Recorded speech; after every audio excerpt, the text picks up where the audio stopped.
সাবেকি রাজকীয় রীতি মেনে ঘোড়ার গাড়ি চড়ে ৩০ কিলোমিটার পথ অতিক্রম করে বিয়ে করতে গেলেন বর।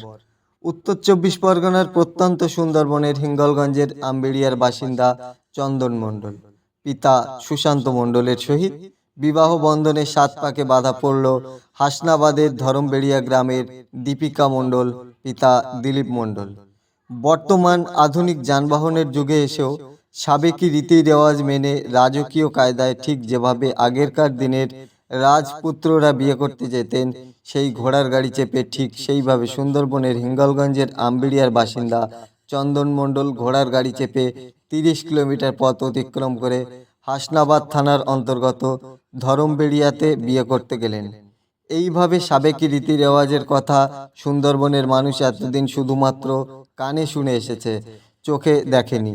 আজ সেটা চোখে দেখা সম্ভব হলো।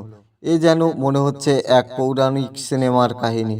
আর এমন দৃশ্য সচরাচর দেখা যায় না, তাই এলাকার মানুষ রাস্তার দুপাশে দাঁড়িয়ে সুন্দর মুহূর্তের উপভোগ করেন।